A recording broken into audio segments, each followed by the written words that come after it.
পটল আলুর তরকারি তো অনেক খেয়েছি। পটল আলুর তরকারির মধ্যে যদি কটা সয়াবিন ফেলে দেওয়া যায় তাহলে কেমন হয় খেতে। চলো রেসিপিটা দেখে নিই। আজকে পটল আলু আর সয়াবিনের তরকারি। যারা সয়াবিন আর পটল দুটোই পছন্দ করো তাদের তো এই রেসিপিটা খুবই ভালো লাগবে। প্রথমে আমি সয়াবিনটা একটু সিদ্ধ করে নেব। এখানে একটু লবণ দিয়েছি। সয়াবিনটা সিদ্ধ করা হয়ে গিয়েছে, এখন একটু জল ঝরিয়ে রেখে দেব। পটল আলু কেটে নিয়েছি আর ভালো করে ধুয়ে নিয়েছি।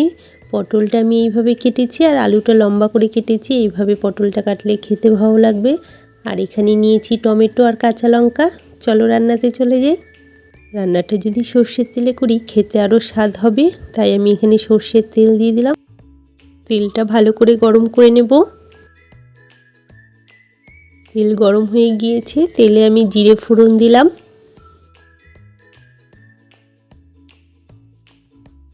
এবার আমি তেলের মধ্যে আলু পটল একসাথে দিয়ে দেব। আলু আর পটলটা তেলে দিয়ে আমি একটু 1 থেকে 2 মিনিটের মতন ভাজবো।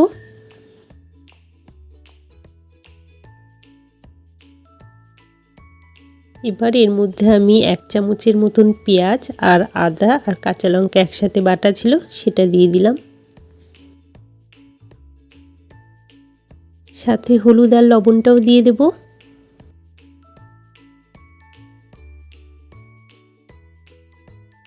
খুব সামান্য একটু জল দেব যাতে মশলাটা লেগে না যায়। এবার আমি ভালো করে এটা একটু কষাবো।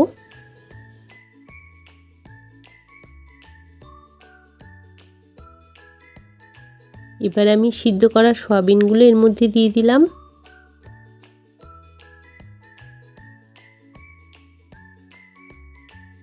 এবার আমি এর মধ্যে টমেটো আর কাঁচা লঙ্কাটা দেব।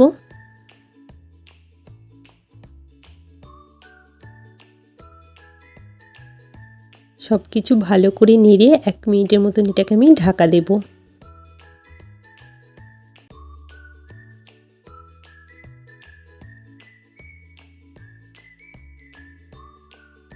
ফিরে এলাম 1 মিনিট পর।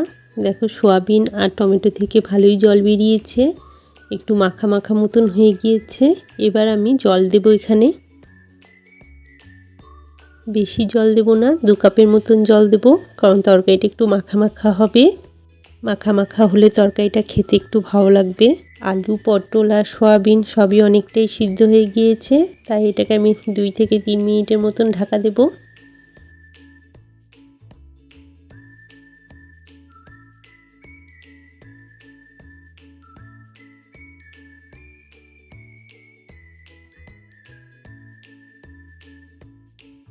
ফিরে এলাম 2 মিনিট পর। তরকারিটা একটু ভালো করে নেড়ে দেব। জলটা অনেকটাই শুকিয়ে এসেছে। এই তরকারিটা করতে কিন্তু আমি কোনো বেশি মশলা অ্যাড করিনি। দেখো পেঁয়াজ আর আদা বাটা আর কাঁচা লঙ্কা বাটাটাই দিয়েছিলাম। রান্নাটা আমার হয়ে এসেছে, নামিয়ে নেব। তোমরা বাড়িতে এইভাবে একবার অবশ্যই রান্না করো আর কমেন্ট করে আমাকে জানিও খেতে কেমন হয়েছিল। ঠিক আছে বন্ধুরা, আজকে রান্নাটা এখানেই শেষ করছি। রান্নাটা যদি তোমাদের ভালো লেগে থাকে তাহলে প্লিজ একটা লাইক করে দিও। আর যারা নতুন দেখছো তারা অবশ্যই সাবস্ক্রাইব করো পরের ভিডিওগুলো দেখার জন্য। আজকে ভিডিওটা তাহলে এখানেই শেষ করলাম। বাই।